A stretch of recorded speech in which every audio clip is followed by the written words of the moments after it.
Yo, what up? I'm gonna be right back. I gotta go get more ice for my drinks. Don't tell anyone. Can I mute myself?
What's up? Alright, we fixed our stupid technical issues. We should be good now. Your channel. Alright, we're live right now. Switch accounts.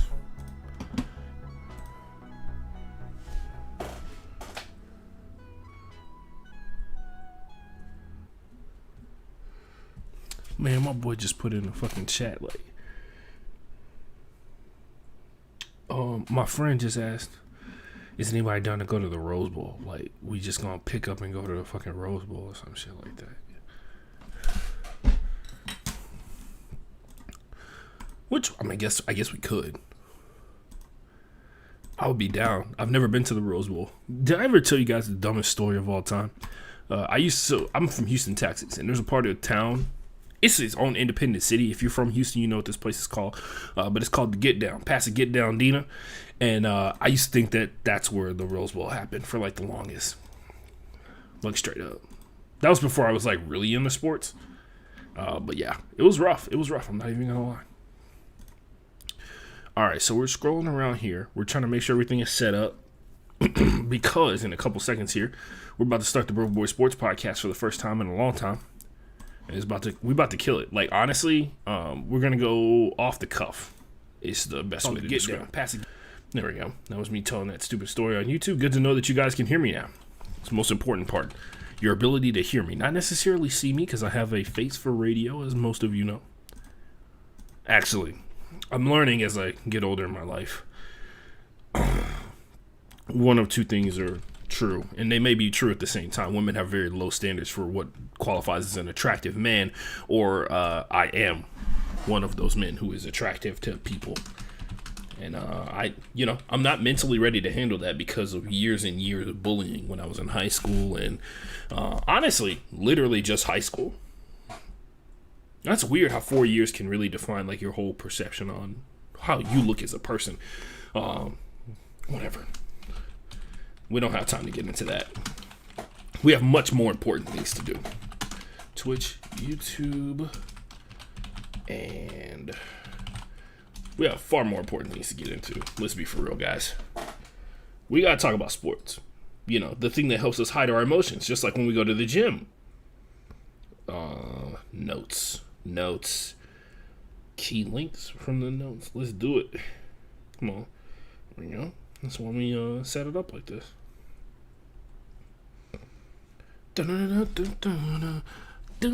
Sorry, I gotta send this tweet out. You guys know the deal.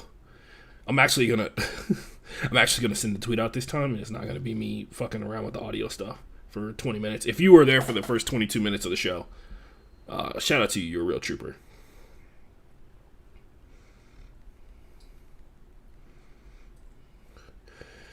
Oh, man. Also, we had like a shit ton of questions that people asked last time that I was live on this show that I did not answer, so I guess I'm going to do that at some point during this. Listen and watch live. Let me a little copy-paste action going on right here. Hold on. NFL, hashtag NBA, hashtag live, hashtag live streaming, hashtag Twitch, hashtag YouTube. And I'm not doing YouTube gaming. I do not game on here. At some point, maybe I will.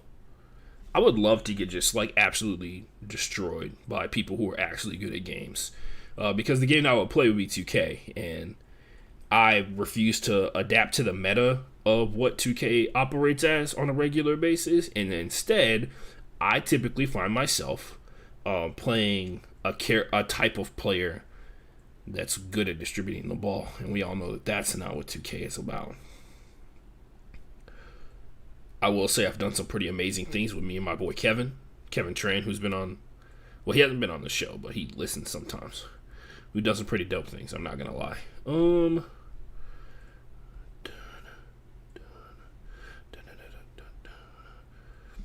All right, here we go. Let's get it popping. We're going live in 3, 2, 1.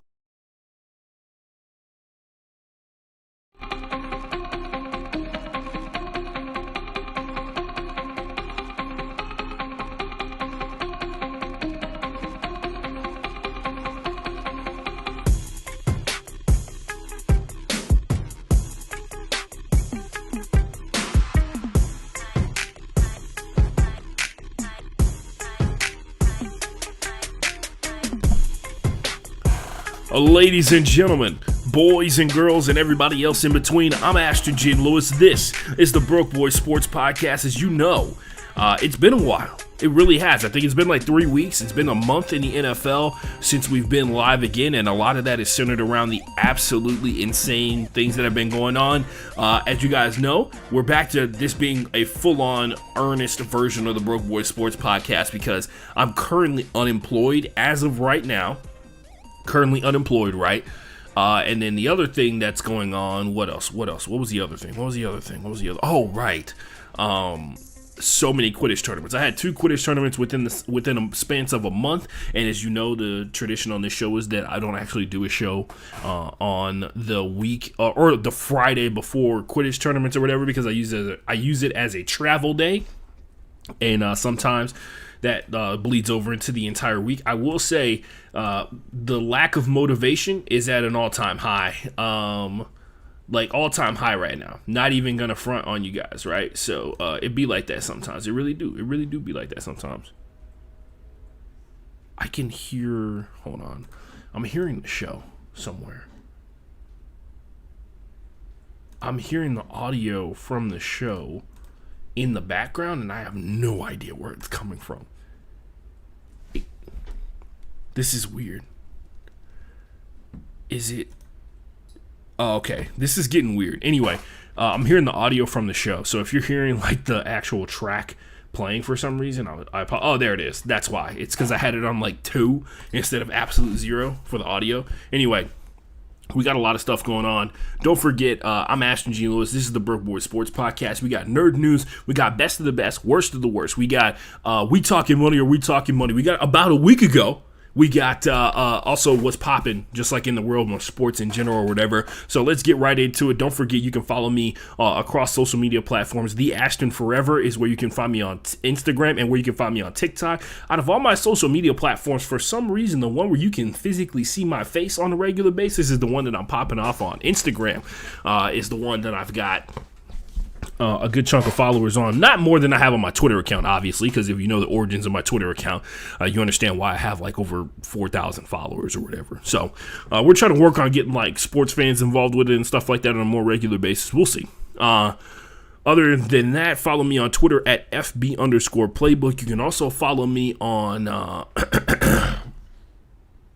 You can also follow me on Twitter at the other account at the Ashton J. If you think my voice is sounding a little funny, or if I cough randomly throughout the course of this podcast, it's because I have an upper respiratory infection. It is not COVID. I have not been tested for COVID yet, but I can tell you as a guy who's had asthma his entire life, I know the difference between an upper respiratory infection and a disease that I've never felt before. So it's been pretty bad lately, and I think it has to, and kids, this is a lesson.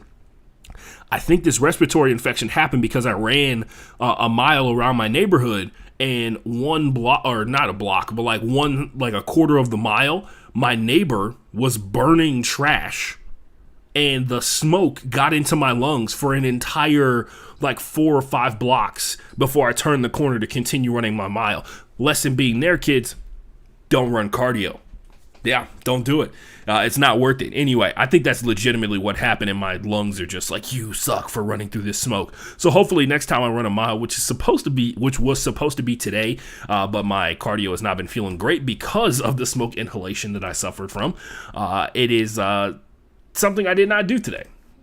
We got a lot of stuff to talk about, though. Don't forget, you can check out the show on Spotify, Apple Podcasts, Podchaser, Deezer, iHeartRadio. Did I say Spotify already? Spotify and Apple Podcasts. Check it out there. You can also check out the podcast on Twitch at Broke Boy Sports. You can also check it out on YouTube because we simulcast on YouTube and on Twitch whenever we go live. So if you subscribe, I'm sorry, that was a preparatory cough. Don't forget to like and subscribe. Make sure you smash that bell notification so you can get notified every time that we go live or every time that I drop a video. Anyway, there's that. We got stuff for nerd news and get the show popping off, ladies and gentlemen. He's back. Yes, Charlie Cox. If you guys are not familiar with him, maybe mainly because of his funny ass name or whatever, Charlie Cox is back like he never left because he's reportedly, according to people at Marvel, or according to people in the know, which could technically be anybody on the internet, Charlie Cox is back and he is signed on to become and reprise his role as Daredevil from the Netflix TV series that kind of got a lot of us thinking that the possibility of superhero TV shows is like a realistic thing, which of course was the genesis for Disney Plus. If you recall, they had Daredevil, Jessica Jones, Luke Cage, and there was one more. Oh, Iron Fist. How could I forget that absolutely horrendous show? And then, of course, The Punisher. And don't think the reason that I dislike Iron Fist is because of that reason you think I dislike Iron Fist. It's because it was poorly written. They actually set the guy who played Iron Fist up in the worst possible scenario. He had the least amount of training in terms of fight choreography and stuff like that. I actually looked this up because it looks so bad on the screen. I wondered, like, was somebody trying to create absolute failure with this guy? They did not. Nonetheless, I will say this, Iron Fist was the worst out of all those Netflix shows, and I think a lot of people can agree, which was kind of a bummer when the first Defenders, which is the Netflix show where all of not even the Punisher, when Jessica Jones, Daredevil, and Luke Cage come together to do hero for hire type shit from the comics, when they come together to create the Defenders, it sucks that the first season of the Defenders is centered around an Iron Fist storyline, which was cool because it involved a dragon, but nonetheless. Anyway, we got that stuff going on, but yeah, Daredevil is back, which means everybody's, of course, asking and clamoring for the return of Jonathan Bernthal, who has been in a lot of other films, including King Richard, if you haven't watched that film, which is centered around the evolution of Venus and Serena, well, really, the evolution of Venus Williams, and their father is the main character in this whole story about how he believed that he could create tennis prodigies, and he did it in the streets of Compton and made it happen, along with, well, they removed a lot of the other sketchy stuff, right? Like how he had not a secret family, how he had a whole nother family or whatever. Anyway, King Richard is about Richard Williams and his life and stuff like that, but Jonathan Bernthal plays one of the tennis coaches. You should definitely watch that. I enjoyed it. I watched it with my girlfriend about 2 weeks ago. Enjoyed it very much. Anyway, he plays the Punisher. Charlie Cox plays Daredevil, and him being back could mean that all the other characters who are from those great Netflix superhero shows, the really kind of like out there on the edge of like, hey, these are very niche type superheroes kind of deal. Their powers are not absolute. They have weaknesses and stuff like that. They have weaknesses that are not mysterious minerals from planets that are not naturally occurring on Earth kind of deal, like we talk about with Superman. But nonetheless, that is a thing, and him coming back is also going to open up a whole lot of doors for Daredevil in general, for Marvel in general. So that's going to be dope, and glad somebody's going to get paid to be Daredevil again, because if there's one character that helped start this whole superhero craze, it was the Daredevil movie that had like Elektra and Bullseye in it and stuff like that. We move on, ladies and gentlemen, to Best of the Best. If you're not familiar with it, I'll explain it to you. The way we build this show, or the way I build this show, it is the best and the worst that sports has to offer every single week. And it's sad to say, best of the best and worst of the worst are actually connected together. But yeah, we'll look into it real quick, and we'll dive into Best of the Best. So, biggest sports news that's happened, and sad to say, it's not even sports news, biggest tragedy within the realm of sports that's happened lately is centered around the number 88, Demaryius Thomas, former wide receiver for the Denver Broncos, who actually helped win Super Bowl 50 in that game where Peyton Manning and the Denver Broncos had like the greatest defense of all time versus Cam Newton and his Panthers defense that same Super Bowl, where Thomas Davis Sr. played with a broken forearm and had his arm stitched up like a football. The death of Demaryius Thomas last night was pretty heartbreaking for me personally, and we'll talk about that in Worst of the Worst.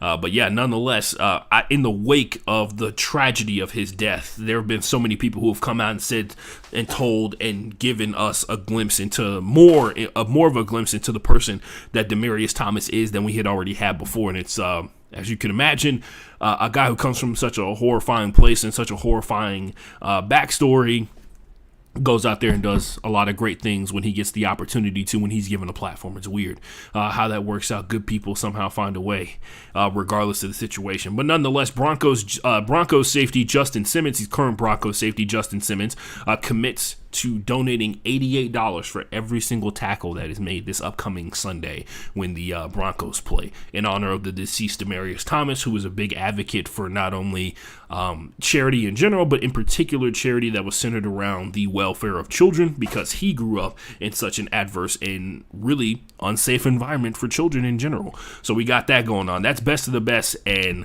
before we get to Worst of the Worst, we tend to take this thing called a hydration break, where we kind of chill back and get ourselves ready for the second half of Best of the Best and Worst of the Worst, where we talk about something truly horrifying. And honestly, if there was ever one where I would tell you that this needs to be an alcoholic beverage, it is this one, because there's that going on. So anyway, we will take a quick break here, and when we come back, we'll do Worst of the Worst. We'll do Make Your Mark by Christina Gukas, and shout out to her, as always, for providing the music for this show. We will be back in 2 minutes and 58 seconds right here on the Broke Boys Sports Podcast.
And we're back here live on the Broke Boys Sports Podcast. I'm Ashton Gene Lewis. This is the podcast you've been waiting for quite some time. Shout out to everybody who listens, even after the long hiatus that we took there for some reason. And when I say some reason, it's because literally I've been trying to balance finding a job, working like a part-time job that I've been doing, and then on top of that, also running a Quidditch team, which a lot harder than you would think it is. Anyway, we move on, ladies and gentlemen.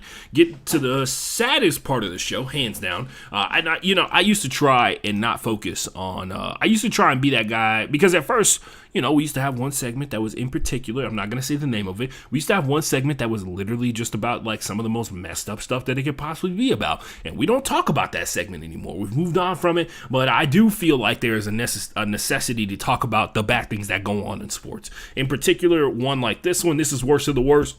We, as I mentioned before, in best of the best, we have lost Demaryius Thomas in what seems to be, according to people who have, I think they said his first cousin told somebody this, but he is injured. I'm sorry, he was suffering from a medical condition that involved seizures, and apparently fell and had a seizure, fell, and it led to his demise and his death.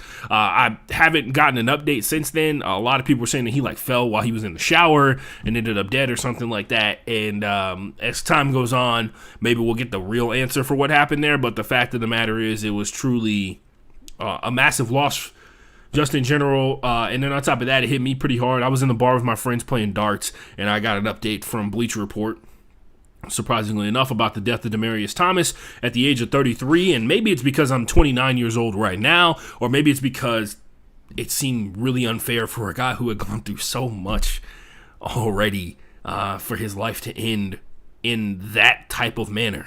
And maybe that has something to do with it. But nonetheless, Demaryius Thomas is no longer with us, and the world is that much worse for it. So hopefully someday we can recover from such a drastic loss. And once again, this is one of those guys that I honestly have never met, have no connection to whatsoever. All I know is that he is a person who has overcome great tragedy. And we talk about great tragedy in the sense that his mother and his grandmother were imprisoned due to selling drugs. Essentially, they were like drug kingpins. His mother never got to see him play until he got to the NFL. And then on top of that, as a guy who is really connected to his mother, if you guys don't know, my parents got divorced when I was 2 years old, and hands down, without question whatsoever, I've lived with my mom, and I am a product of the greatness of my mother, who's, by the way, her birthday was December 8th, so just a couple days ago. So commemorating her and her greatness and everything like that. And I've been trying to do better as I'm getting older in age about making her feel as special on her birthday as she made me feel all those years ago when I was really young, especially since it's really kind of been me and her for a really long period of time. I have great family and stuff like that, but it's my mom and me every single day. And I can't imagine what it would be like if somebody took my mom away from me for 15 years. I wouldn't be the person that you see here before you today. And Demaryius Thomas was able to take such great loss and great tragedy like that and turn it into an NFL career. And not only that, also turn it into great success for him as a person. He took the little free time that he has as an NFL player and turned it into positivity for other children. He emphasized and specialized in trying to make sure that he reached kids who were who could be potentially in the same situation that he was, because a loss of a parent can be temporary, loss of a parent can be permanent for some children, and you never know how it's going to affect them, and you never know what a kind soul that even for a day or even for a couple of hours reaches out and cares about that kid can do in the long run, right? There are definitely kids who are going to remember the day that they met Demaryius Thomas during a charity event or something like that. So long after Demaryius Thomas is in the ground. But nonetheless, worst of the worst is the loss of a person who sought to put positivity in the world. There's no question about that whatsoever. Ooh, man. Moving on to some other stuff that is a little bit lighter. We talk about, well, not lighter or anything like that, but nonetheless, we talk about something stupid. About a week ago is a segment where we talk about a story that has changed within the span of a singular week. It's supposed to be kind of like a reflection of how vicious the news cycle is, but nonetheless, the MLB is back at it again. Major League Baseball the owners met with the MLBPA, and for 30 minutes they apparently had a conversation, which, by the way, for me personally, 29 minutes too long for them to spout the BS that they went in there to talk about so they can trigger this lockout. Anyway, the Major League Baseball Players Association and all players are currently locked out of their organizations, which means the power lies squarely with the owners. They triggered a situation where they have the benefits. There's no question about that whatsoever. But the most important thing to talk about here is that Major League Baseball, as of right now, if the current situation holds for the next 4 months, because opening day is in 4 months from now. Yes, that's how vicious the schedule of baseball is. Major League Baseball will nonetheless undoubtedly be. There will not be a season. There will not be a season as of right now, because there's still an argument about what the collective bargaining agreement should benefit and what it should be about, what should go to the owners, what should go to the players. And if any of these situations, ladies and gentlemen, I will say out of all the major sports in America, Major League Baseball's situation with their Players Association is easily the most combative. Easily. The NFL, we can go down to major sports, right?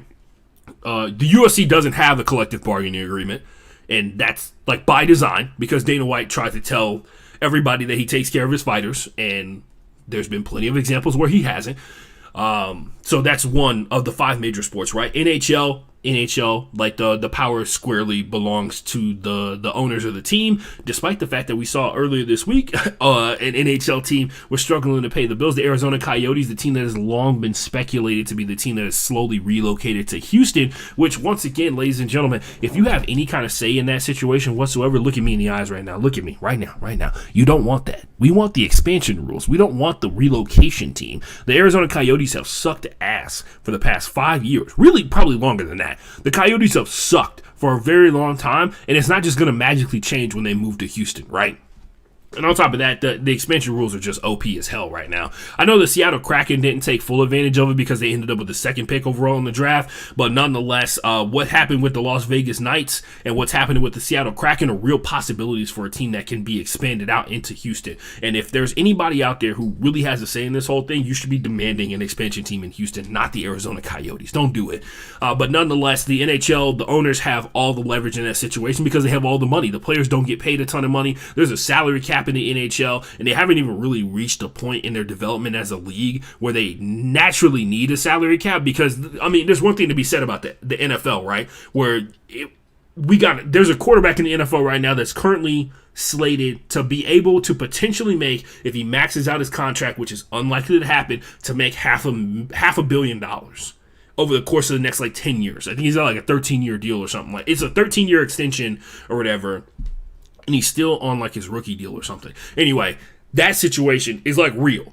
And that needs to be controlled. That needs to be reined in, because if there are more than one of those contracts out there, the NFL as a whole might collapse, right? There can't be more than $500 million contracts out there in the NFL, especially with the effects that we're seeing that it has on the Chiefs as an organization.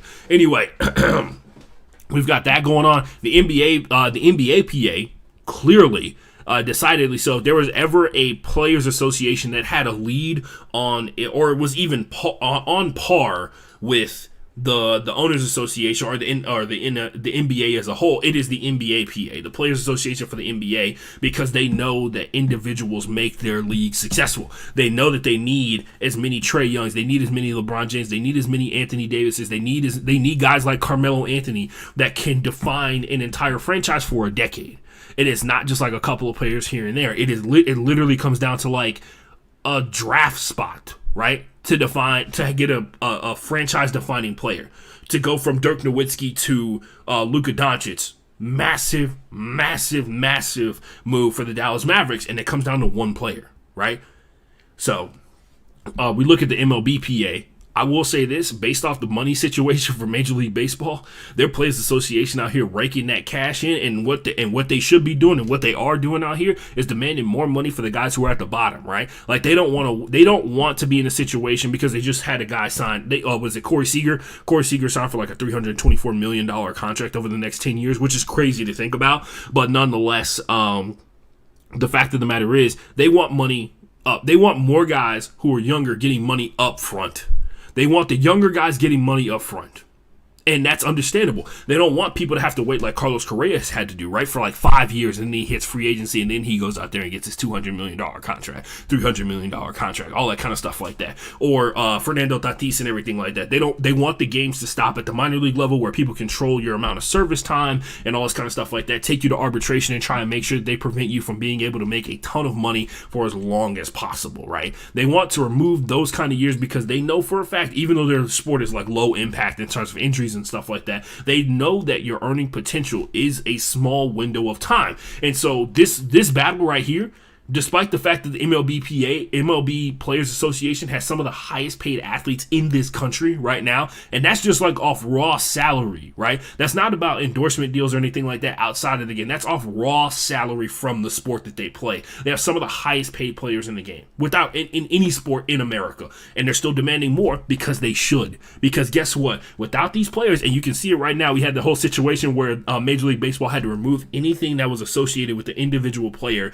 from their website. They had to remove the roster pictures for every single player that was on their website. The uniforms, despite what everybody likes to tell you, despite what they like to try and tell you, the uniforms and the people who are in them matter way more than the kind of design that's on those uniforms, right? You could talk about the Yankees legacy and stuff like that, but put a bad Yankees team out there and see how long the fans stick around. The team that made the wild card game this past year, how many people were pissed off that they made the wild card game instead of doing what they should have been doing, and it's being at the top of the division, being at the top of the conference, right? That's all I'm saying. That's all I'm saying. There's 4 months until opening day, and if you're the MLBPA, you're trying to milk this out as long as you possibly can because the owners think that you can. Because right now, that's why free agency happened so early for Major League Baseball, because they knew that this lockout was coming, and the owners for individual teams are trying to drag this out as long as possible because they know that they need to make people make their money stretch, right? It's very similar to what happens with the NFL, right? The NFLPA always has to settle for less because they're not in a position to, constantly fund rookie players coming into the NFL, and then they're also not in a position to constantly fund the middle earning players in the NFL who make like less than $1 million a year, right? Or guys who make $2 million a year or guys who make who have a full extension contract for $5 million a year or whatever, or guys who are on the verge of signing a big-time extension. Like we talk about James Robinson, who's the running back for the Jacksonville Jaguars. He got a lot of money coming his way after the season is over with, right? Or after next season is over with, depending on the situation. He's an undrafted free agent. He's technically the greatest greatest undrafted free agent running back in the history of the NFL. He got a lot of money coming his way, and you're going to have to convince him to be like, hey, guess what? In the long run, for players that you're never going to know or players that you're never going to meet, or for the long run and the long gain of the NFLPA, the NFL Players Association, we need you to like kind of stick with the whole like I make $725,000 this year and be okay with that. That's before taxes. We need you to stick with that, and it's hard to convince somebody to do that, right? So that's what's going on. About a week ago, Major League Baseball had a season. As of right now, they do not. Moving on, ladies and gentlemen. Oh man. Pour too much whiskey in that cup. We talking money, baby? I got 2 things for you right here. One of them is like a really corny ass question that you would hear on sports talk radio on a regular basis. The other one's like actually important, like in the grand scheme of things. So, sorry, I gotta open up Twitch. I just realized that right now. Anyway, the first part of this one, we talking money, is centered around Rich Paul. If you guys do not know who Rich Paul is, some of you do. You know that Rich Paul is the agent of LeBron James and also the head of Clutch Sports Media, right? He's pretty famous. He, according to multiple people, he used to sell T-shirts out of the back of his car, and now he's like one of the most powerful agents in the history of the NBA because he is in charge of one of the most powerful. He's not in charge. He works with and in concert with one of the most powerful players to ever exist in the NBA, and LeBron James. Because for whatever you have to say, LeBron James has more power. LeBron James has more power than Michael Jordan ever did, right? Because he lives in a player empowerment, a quote unquote player empowerment era. LeBron James is willing to take advantage of the fact that he knows that teams have to bend to his will anytime that he demands anything, right? But yeah, it's gotten to the point where the impact of LeBron James and Clutch Media has reached to the point where Rich Paul himself has the signature shoe line for New Balance. Like straight up, they're New Balance, which is smart on their part, because from what I heard, it's sold out completely. New Balance has a signature line of shoes and possibly signature line of clothing centered around Rich Paul, a sports agent.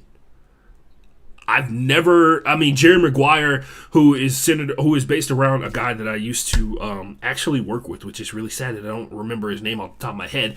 But nonetheless, Jerry Maguire has never reached like this level of fame, right? Rich Paul has. And Rich Paul has made himself like a sports culture icon, right? He dates Adele.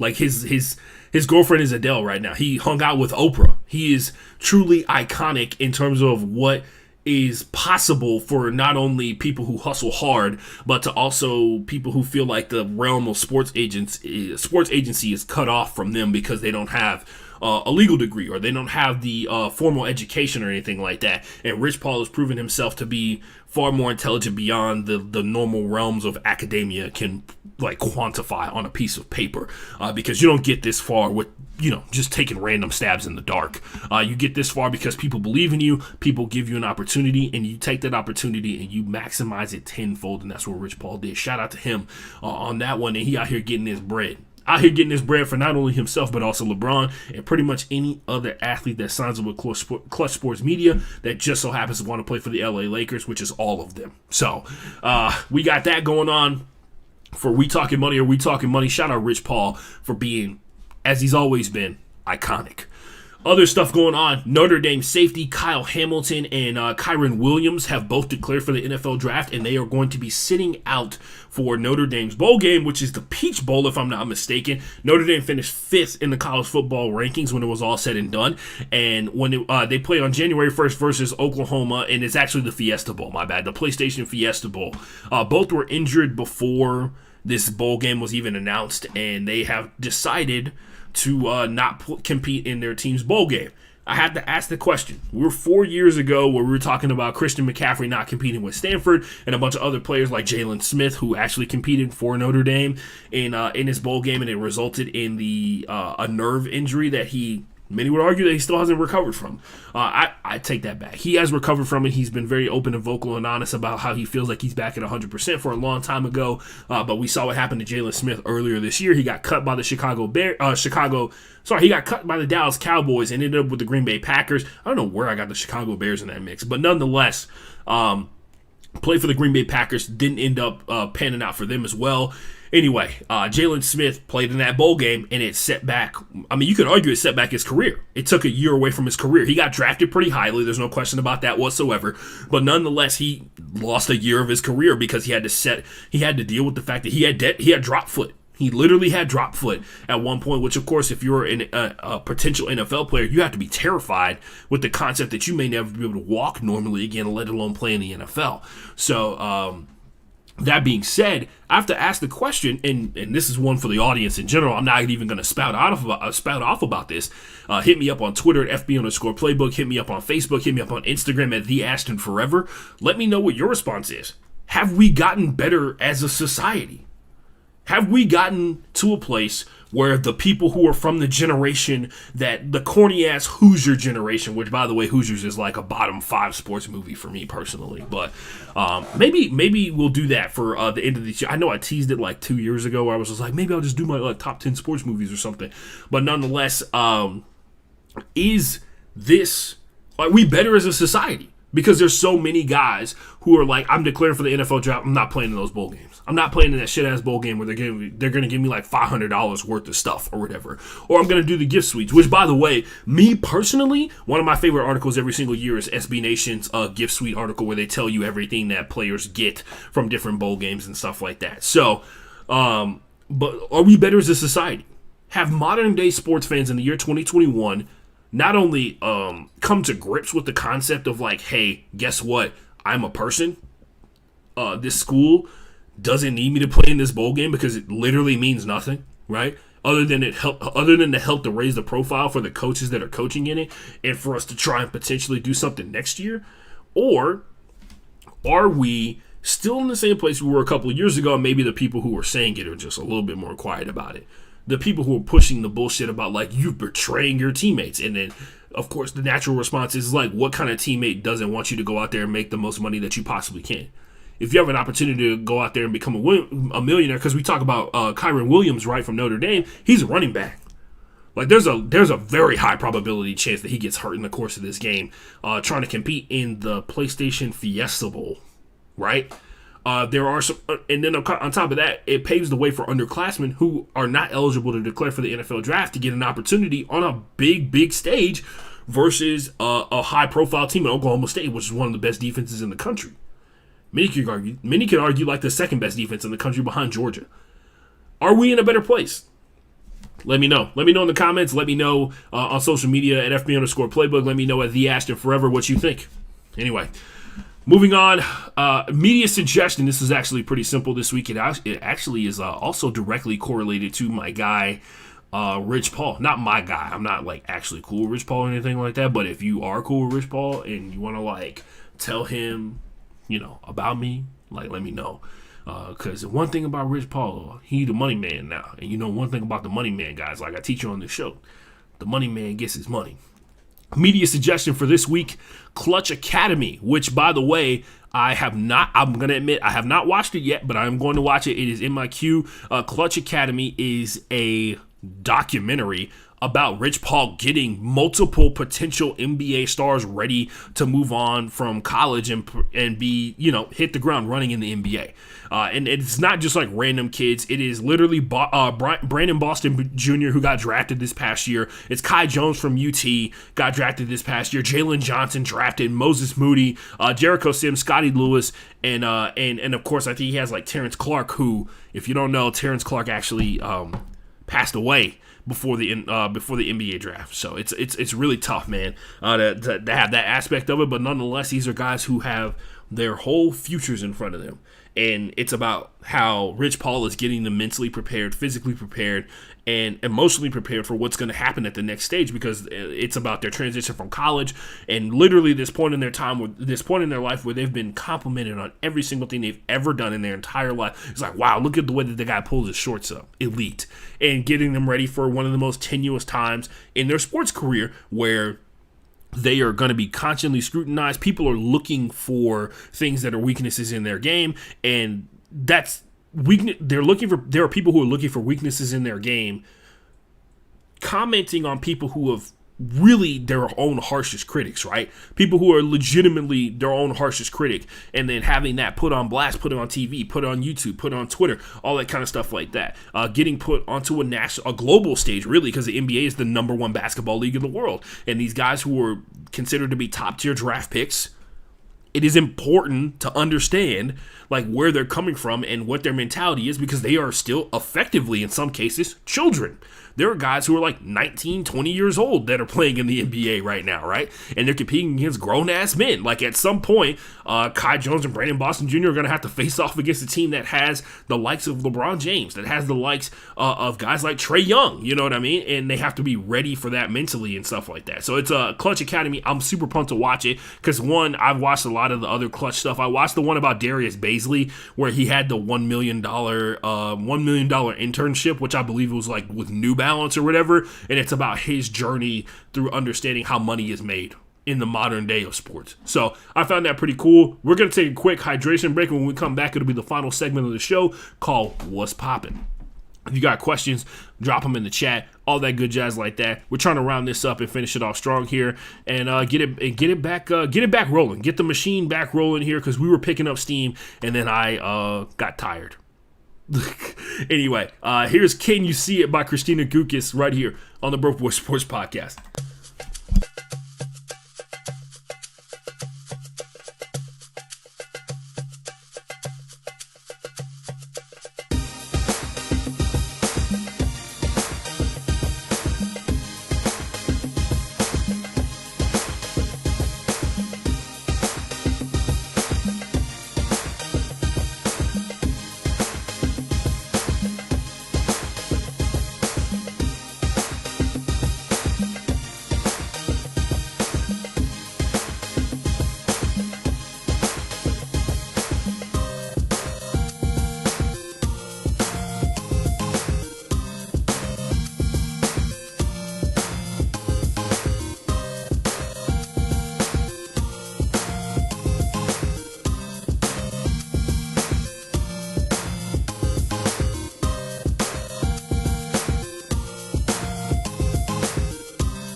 Yo, we up. What up? We're back. We're back here live on the Broken Boys Sports Podcast. And everybody, as usual, guys, if you're a streamer or a person who does stuff online, you know how this goes.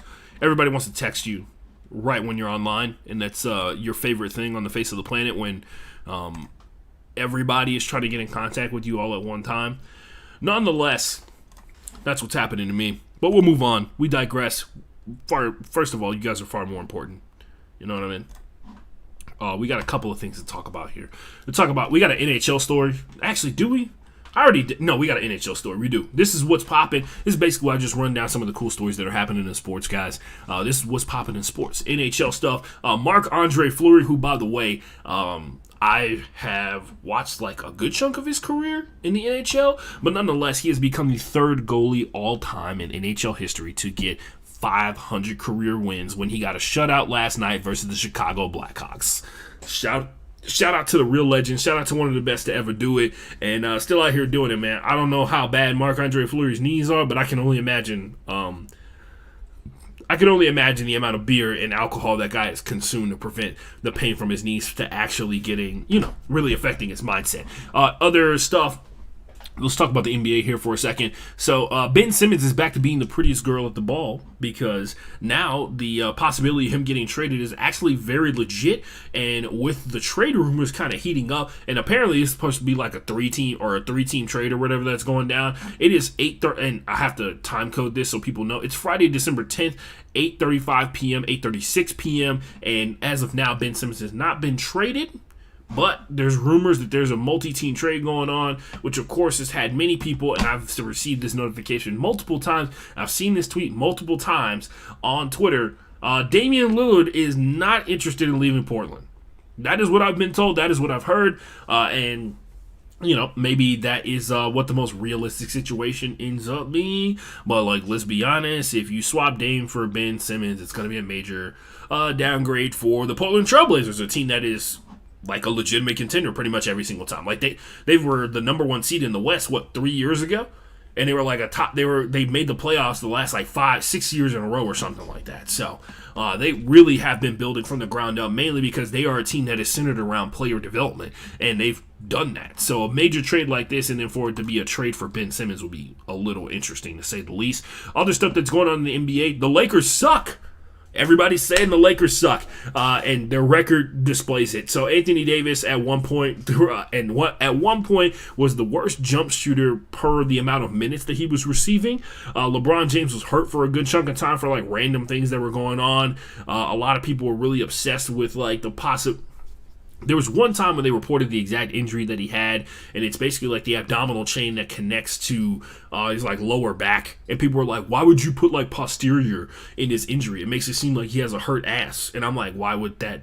I mean, legitimately, that's a thing. So it's really weird.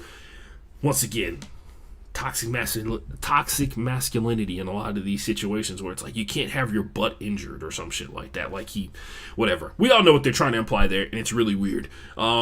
They got that situation going on. Carmelo Anthony has significantly cooled off since he started off really hot in terms of three-point shooting this season. Russell Westbrook has been Russell Westbrook, the bad Russell Westbrook, more so than the good one lately. The Memphis Grizzlies have been looking pretty impressive here, but the most impressive team so far in the NBA, the Utah Jazz, who everybody is doing everything in their power to not talk about. The Golden State Warriors, who, nonetheless, Steph Curry apparently is on a revenge tour and didn't tell anybody. And then the Phoenix Suns, who were on an 18-game win streak until they lost to the Golden State Warriors Saturday night. I remember I was in New Orleans in a bar with my teammates and my friends, and we saw them losing. It was really shocking because it was actually a massive blowout anyway. They held the Suns to 85 points, but nonetheless, Devin Booker has been hurt. He's been hurt for the past couple of games. I think he's missed 4 or 5 in total. I have him in fantasy basketball, which is how I know that he's hurt for sure. And of course, I watched that one game on Saturday, from beginning to end. It was really interesting. Nonetheless, I'm slowly working my way into watching the NBA games on a regular basis because we have Tuesday, Wednesday, and Tuesday, Wednesday, Friday available to watch games for the most part. So you need to be going out there checking out teams and stuff like that. And make sure, if you're doing yourself a real favor, don't check out the same team every single time. Like, you can look at you can check out one team one week, especially on Tuesdays. Tuesdays are the day you should get weird. Tuesdays are the days you should get weird on which NBA teams you watch. Anyway, they got that going on. The Grizzlies have been looking pretty good. The Golden State Warriors looking really impressive. Same thing for the Phoenix Suns. The Utah Jazz have looked really good as well. The 76ers are cooking. We saw the situation. Joel Embiid got COVID, and apparently it's really affected his cardio, which, of course, I think that literally anything other than competing in NBA basketball games will affect your cardio. I wonder how many guys smoke cigars in the NBA is my question, because I know cigar smoke doesn't go into your lungs. I smoke cigars on a really regular basis. If you follow me on Instagram, you know that. But still, at the same time, you have to wonder like how much of it is like really affecting them. You know what I mean? College football stuff going on. That's all I got for the NBA. We try to keep it light with the NBA before we get like way too deep into it or anything like that. College football stuff. We got multiple coaching changes. Brian Kelly goes from Notre Dame to LSU. Brent Venables goes from Clemson defensive coordinator to Oklahoma head coach. Lincoln Riley goes from Oklahoma head coach to USC head coach. And as we've mentioned, I'm sure 1,000,000,001 times, team guys usually don't go from Power 5 to Power 5 school, but we saw that happen twice within the span of 1 week.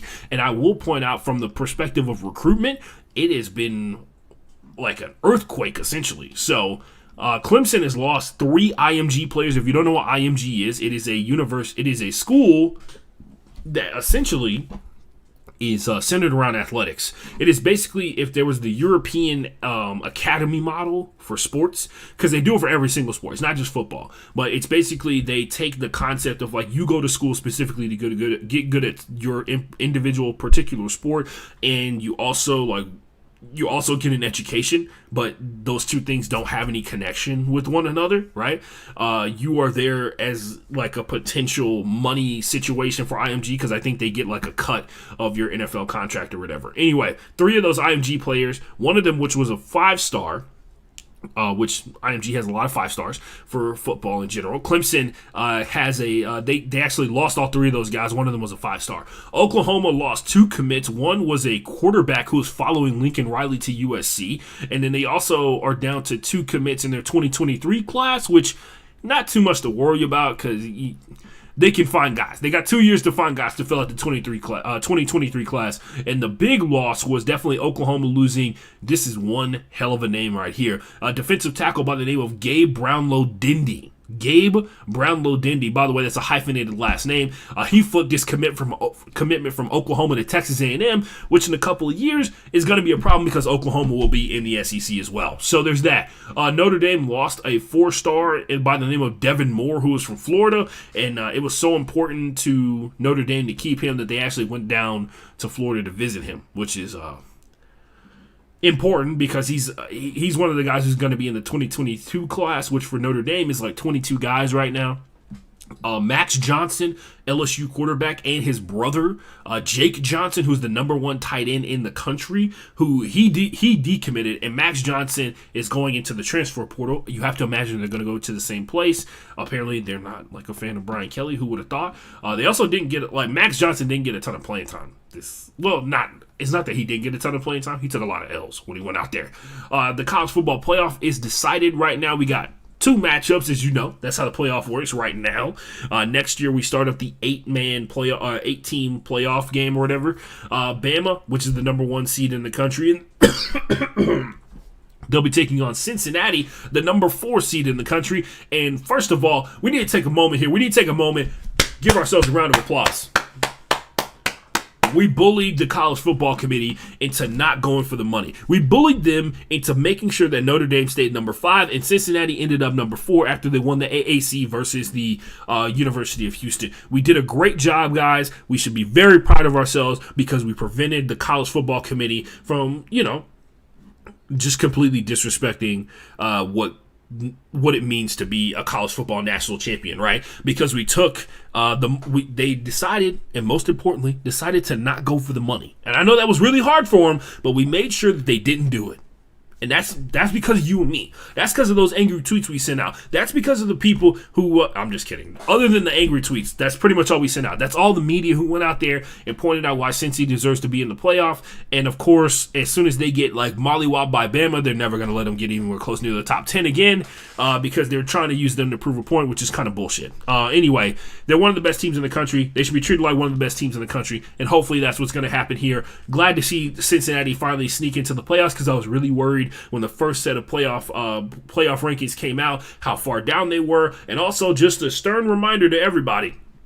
The first four that get announced for the college football playoffs have still never been the final four that end up going into the playoffs. Don't forget about that. And on that note, ladies and gentlemen, we move on to the final portion of the show. We're going to power through here. We got Sunday football. We got NFL football, as we enter, Jesus Christ, week 14. Week 14. So very close. Don't forget to check out my TikTok for my NFL image of the week that I post on my TikTok and my Instagram and on my Twitter as well. But anyway, check it out on my TikTok. My image of the week this week was for the big boys. Thursday, December 9th, we saw, which was yesterday, the Steelers take on the Minnesota Vikings. I will say this. Kirk Cousins knows how to make it exciting. The first half of this game, it was 26-0 going into the locker rooms here, and it looked like the Steelers and the Minnesota Vikings were in the midst of a Thursday Night Football classic here. Like, I'm talking about like 3 years ago, Thursday Night Football, where it was just like you could turn it off at halftime and you'd have wasted the amount of time watching the first half of that Thursday Night Football game.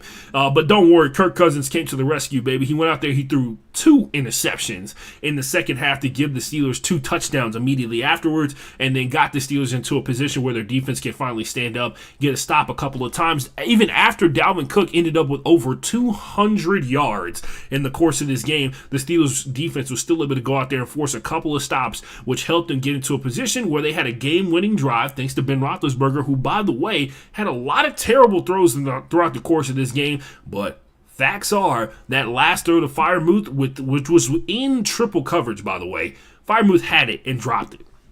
Would have been killer. Ben Roethlisberger did everything that he could have done on that play. Freiermuth just didn't come up with the catch. But other than that, just a stern reminder about how bad the Vikings corners are, and that's probably why they lost to the Detroit Lions. The Vikings corners have really been struggling, like all season. Rashawn Breeland in particular. But nonetheless, Patrick Peterson was back in this game, and he got mossed on by Chase Claypool like a couple of times. I will also point out that is the kind of team that the Steelers have become. They are a team that is all about whether or not they can make contested catches this season in terms of how successful their pass offense is going to be, which is disturbing. But nonetheless, that being said, just really glad that Najee Harris didn't end up with 40 carries as a running back in the course of this game, because that is the kind of season that he's been having. So hopefully his knees are not crunchy and his ankles are safe and everything like that. And he has got a well-deserved rest coming ahead of him, because the Steelers have made it very, very clear that they are going to maximize the shit out of those 4 years. First round, out of those first 4 years of his first round pick contract. And then, of course, they're going to take the option, and he'll probably be toast by then. Hopefully that's not the case. I want him to get to the second contract where he actually makes a shit ton of money, because he's going to deserve it. There's no question about that whatsoever. But that's not how, with the pace that he's going at right now, with the way the Steelers are running the ball and what's coming down the pike in terms of the quarterback situation, Najee Harris is going to be in for a rough ride, baby. We move on to Sunday football. We got the Atlanta Falcons and the Carolina Panthers. The Panthers, for the last couple of weeks, they fired their offensive coordinator in Joe Brady. Cam Newton went from I'm back to Anyway, and the Atlanta Falcons have shown that they are really good at doing one thing this entire season. That is beating teams with a losing record. So congratulations, the Falcons, with another dub versus the Carolina Panthers here, especially since the Panthers apparently can't pass block, which is what set up Cam Newton to perform so horribly, to the point where he threw like 3 interceptions in the course of one game. I'll be interested to see, because this game is probably going to be close, mainly because of the defensive presence of the Falcons being non-existent. But on top of that, also, Cam Newton is not as garbage as a lot of people want you to believe that he is, to a certain degree. And they got that going on. CMC is out for what seems to be the rest of the season. I think that's what they declared it was. But yeah, other than that, Matty Ice apparently did not. Once again, we've been talking about this all season. Matt Ryan didn't get the memo about what this season was supposed to be, because now the Falcons are in like the worst possible position. They have like a 0% chance of being a playoff team, and they are also winning games that they should be losing to get better draft picks. But hey, that's not what football is about. You got to go out there and you got to play the games. Shout out to Matty Ice. Russell Gage is probably going to have a huge game in this one because of the wide receiver situation. San Francisco 49ers taking on the Cincinnati Bengals. This is interesting because in my mind, both of these teams are kind of like on the same level. Jimmy G, by the way, shout out Jimmy G for all the shit that I talk about him on this show in terms of how far he throws the ball down the field, in terms of like average depth of target, in terms of air yards that he completes and all that kind of stuff like that. He has been turning up. This is his second highest season in terms of 20-plus yard plays down the field, which is some people say is an indicator of plays down the field. I will point this out. Brandon Ayuk and Deebo Samuels are some of the best playmakers in the NFL. George Kittle is one of the best playmakers in the NFL. But one thing to be said, Jimmy Garoppolo knows how to get the ball to people's hands that are going to make him look good. I will point that out. And this is an important aspect of this one, too. I feel like the San Francisco 49ers are significantly better than the Cincinnati Bengals this season that we're seeing right now, mainly because the Bengals, we talk about this, Joe Burrow leads the NFL in interceptions in terms of like starting quarterbacks with 14, which is not great versus one of the best defenses in the NFL with the San Francisco 49ers. So I'll take that because basically this game is 2 turnovers away from being decided, and if those 2 turnovers come from the Bengals, it's a wrap. It's a wrap. I expect the 49ers to come out here and get this dub. I know they lost last week versus the Cincinnati. They lost a close one versus the Seattle Seahawks last week. But one thing I'll point out about that Seahawks game, if it wasn't for Gerald Everett literally creating 3 different turnovers, they'd be blown out by the 49ers. That's just my opinion on that. Moving on, Ravens versus Browns. If you haven't been keeping up with this weird scheduling situation, the Browns played the Ravens, went on their bye, and coming out of their bye, they're playing the Ravens again. So, the Ravens have been on the struggle bus. They legitimately have just been on the struggle bus the last couple of weeks. They had a close loss that came down to literally Mark Andrews being able to see a ball clearly to win a game. And shout out to John Harbaugh and shout out to Harbaugh and Lamar Jackson for going for the win. That's just how they're. That's one of the most exciting things about the Ravens in general. That's one thing that you like about them for sure, because they are the team that goes for the win without question whatsoever. If it's even close, they're like, well, let's not make it close. Let's make sure that they know that we are the better team. They went out there multiple 4th downs throughout the course of that game versus the Steelers, and even though the Steelers TJ Watt ended up with 3.5 sacks by himself, they had killer pressure and it still came down to 1 possession. It says a lot about the Steelers in general, but nonetheless, I'm actually calling them. This is weird. I'm picking the Browns to win in this one. I feel like that's a major upset, but at the same time, the Ravens have been like riding a tightrope that is slowly unraveling, and they look like at times one of the worst teams in the AFC, and then other times they look like one of the best teams in the AFC. The Browns, I have a lot of faith in their ability to be able to run the ball up the field, and on top of that, I'm assuming that at least one of the 20 injuries that Baker Mayfield has healed up in some way, shape, or form, and that will pan out here versus the Ravens. The Ravens are also down another massive cornerback in Marlon Humphrey, who is a shutdown corner. Like, facts are facts. I think the Browns are going to come out here and get this win. The Seattle Seahawks take on the Houston Texans. If you pay attention to this show, this is my number 1 team versus my number 2 team. My number 1 team, the Seattle Seahawks. Shout out Bobby Wagner, taking on the Houston Texans. And luckily, if there's 2 teams that I've watched the most football of out of this season whatsoever, it's the Seattle Seahawks, baby.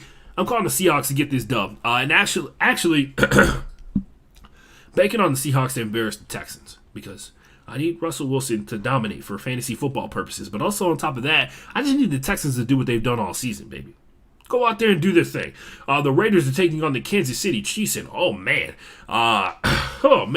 Based off of what's happened the last couple of weeks, by the way, this is the Chiefs off of a bye, right? The Raiders have looked like hot garbage. They look terrible versus Washington. I will point this out. Maybe this will give you a perspective on it. They lost to the Washington football team 17-10. And one of those touchdowns that the Washington football team scored was a opening drive touchdown. And then they did not score again until the 3rd quarter. And that's how the Vegas Raiders lost. So I'm taking the Chiefs. I know it's a divisional game. I have faith that Andy Reid off of a bye which, by the way, great record off of a bye. One of the best in the game. Versus the Raiders, led by interim coach. On top of that, combined with the fact that the Raiders have been floundering the last month and a half, and a lot of people really haven't talked about it. But yeah, the Kansas City Chiefs, I feel like they're going to come out of here and they're going to cook it up, man. I'm banking on the Chiefs to win this one. The Saints are taking on the Jets. I'll be taking the Saints. I will say this: if there's one weird thing that could happen in this game, is the simple fact that the Jets have had more consistency at the quarterback position than the Saints, and that is saying a lot if you've been paying attention this season. But it is factually true. Other than that, we got the Jacksonville Jaguars taking on the Tennessee Titans. There are rumors and reports, it's not this week, but upcoming weeks, in 2 or 3 weeks, Derrick Henry could be making his return. This is very important for the Tennessee Titans to get this win, because I think if they get this dub, they completely clinch the AFC South, without question. And they still, I think they get this win. They clinch the AFC South by sweeping the Jags and the Colts, and then they would only have one game left versus the Texans. But yeah, I'm banking on the Titans to come out here and get this win, mainly because I have some unbridled faith in Ryan Tannehill to come up with it. And on top of that, the Titans defense has legitimately become a better defense, which I didn't think was actually going to happen. And on top, I'll take that plus the fact that the Tennessee Titans offensive line has had some good days throughout the course of this season. And I'd like to imagine off of a bye that they're going to have somewhat of a decent performance versus the Jacksonville Jaguars. Dallas at Washington football team here. So if you didn't hear the big story, shout out Mike McCarthy for saying it. Shout out Mike McCarthy. I love it. I don't even care if he's right about it. I love the fact that he was willing to go out there and be like, we've gone 0-4 versus the Washington football team. The last 4 times we played them, God damn it, we're going to win this time. It takes somebody to understand the basic math of getting off the schneid versus a certain team to be like, no, we're getting this dub. I don't give a damn what you say. So I will say they also do have a massive advantage over the fact that the Washington football team is stuck with their backup quarterback for the remainder of the season. They've got that going for them, and their defense just so happens to be getting really healthy right at the right time. So there's a very high percentage chance that they're going to actually win this one. I'll take the Cowboys, just off the bravado of Mike McCarthy, and on top of the fact that they are significantly better than the Washington football team. It is a divisional matchup, which means it's going to be significantly closer, but I hopefully, and the biggest issue that could come in the way of Dallas getting the win in this one is Tony Pollard's injury right now, because it looks like Tony Pollard's not going to play as of the recording of this show, which hopefully is not the case, because if there's one thing that we've learned this season, Tony Pollard may be better than Ezekiel Elliott, and a lot of people just don't want to admit that. But yeah, this one's going to be big on Dak. This is going to come down to pass rush and pressure, which, by the way, Washington football team has really struggled to generate consistent pressure throughout the course of the season, and now the Dallas Cowboys offensive line is basically back at 100% health. So we'll see how that shakes out for them. The Detroit Lions on a 1-game win streak, coming to face off against the Denver Broncos, allegedly the Denver Broncos. I'm kidding, they are the Denver Broncos. But nonetheless, this one should be pretty cut and dry. I'll take the Broncos with one of the most dominating defenses in the NFL to beat the Detroit Lions up front. I understand, Jared Goff went out there and he led a game-winning drive versus the Minnesota Vikings. I have some very, very bad news for him. The Denver Broncos defense is significantly better than the Minnesota Vikings, but I think they're going to learn that firsthand. The Giants are taking on the LA Chargers. So much news about this game, so I'll take it from the top.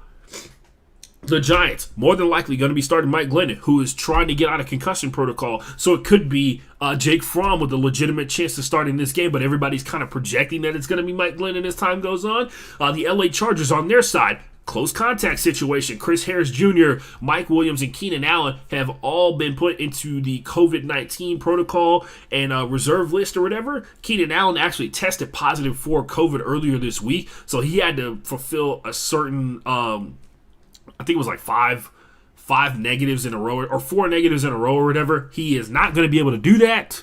So he is going to be out for this game. Mike Williams, on the other hand, is just in COVID. Mike Williams and Chris Harris Jr. are in for contact tracing purposes. So they will more than likely be able to play in this game. Which, of course, makes me believe the Chargers are going to go out here and get this dub. I I can definitely see how this game is going to be close. Not by the arm of Mike Glennon, but by the simple respect for how well the Giants defense has played throughout the course of this season, guys. They have been one of the stoutest defenses in the NFL. I will point this out. The Chargers are probably the best offense they faced in like a month and a half or something like that. So not necessarily banking on them to come out here and really stop the flood from the dam breaking or whatever, but I definitely am banking on the Chargers come out here and be the better team, which they are objectively, especially without their starting quarterback out there. The Buffalo Bills are taking on the Tampa Bay Buccaneers. This is going to be probably this is the AFC matchup. It's not the game of the week. Anyway, not COVID, as far as we know. Buffalo Bills at Tampa Bay Buccaneers. So the breakdown of this one is, of course, the Buffalo Bills are coming off a huge letdown loss. A game that came down to one possession, right? 14-10 was the final score. The defense did everything in their power to give the offense a chance to go out there and win the game, and the offense didn't seize the opportunity. The Tampa Bay Buccaneers, on the other hand, have been somewhat sketchy as they were in the regular season last year before they got into the playoff situation. But nonetheless, if there was one team that Tom Brady owns, it is the Buffalo Bills, ladies and gentlemen. I'll take the Tampa Bay Buccaneers in this one, and I don't feel confident about it whatsoever because I know the Bills, as of right now, in my opinion, more talented team than the Tampa Bay Buccaneers. But I'll take the Buccaneers off the simple fact that they understand their personnel pretty well when it comes to offense, and then the pass rush situation is going to be interesting for the Buccaneers up front, especially if they cannot run the ball successfully, because now the Buccaneers are the Bills are down to one running back essentially. It's Devin Singletary. So yeah, and I think it's Devin Singletary they're down to. The Chicago Bears at the Green Bay Packers. This is Sunday Night Football. It's going to be sad, but more than likely because it's Sunday Night Football, this game will probably be close. Justin Fields allegedly is supposed to be playing in this game. Only time will tell. Not that I would understand what that time is or whatever. It could be the time now or it could be time later. But yeah, allegedly Justin Fields is back. We saw Andy Dalton compete last week. And we're also starting to see that Andy Dalton has only got enough juice in that arm for a couple of wins. You know what I mean? One thing I will point out, the Green Bay Packers are a Super Bowl contender. And I'm banking on the most boring Sunday Night Football game of the entire season, ladies and gentlemen, and for the Packers to go out there and shellac them. So there's that. Monday Night Football should be fun, though. Monday Night Football, the heavily suspect LA Rams taking on the Arizona Cardinals, who are looking like the shining beacon of star, like the shining star of the NFL right now. Arizona Cardinals able to pull off multiple wins with their backup quarterback Colt McCoy in the game, and then of course getting enough time for Kyler Murray to come back. And like I've mentioned before, if you recall, Kyler Murray had a similar situation where he messed his ankle up early on, or about the midway point of last season, and came back, and it was why the Cardinals basically fell apart. I am very interested to see how this shakes out. And, of course, Monday Night Football plus Jalen Ramsey and DeAndre Hopkins. Is there a better drug on the face of the planet? I will pay for the OnlyFans that is just the camera of them facing off. Even on run plays, I'll pay for it. You let somebody know that's money in their pocket, they can make that happen for me. The Rams are taking on the Cardinals in this one. This matchup should be pretty interesting because it very much sets up for the Rams to get annihilated versus the Cardinals and come out here with the L, because that's the kind of season that they're having so far. They went up against some pretty lackluster teams. They went out there and they beat them, and then they played against like decent quality or like high quality, because they played the Packers and they lost in that matchup too. I'll take the Rams in the upset though. I believe in a little bit of chaos on Monday Night Football, and I'll take it. So, sorry about that. I'll take the Rams in the upset though. And on that note, ladies and gentlemen, we are out of show. We are out of show to give to you, and I'll be moving on with my life here, and so should you. It's good to be back. And I will, I'm going to make sure that I don't have COVID and make sure I just have like a regular cold here pretty soon. Nonetheless, hit me up on Twitter at FB_playbook. Hit me up on Twitter also at TheAshtonJ. That's my personal account where I just tweet about my life and stuff like that. Follow me on Instagram at TheAshtonForever. On TikTok at the same exact name, TheAshtonForever. You can listen to this here show on Spotify, Apple Podcasts, Google Podcasts, Deezer, Podchaser, every other platform that shows and listens and broadcasts podcasts, iHeartRadio. I'm on there as well. Check it out. Other than that, ladies and gents, stay safe, stay hydrated, and Wash your hands and wash your ass.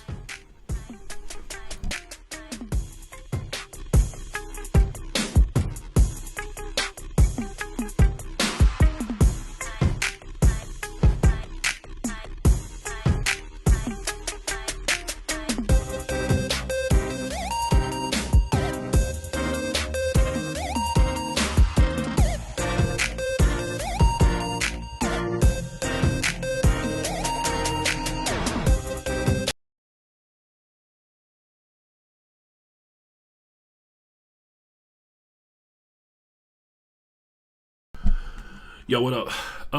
In the stream. Thanks everybody who tuned in before the stream started and who is at this point right now.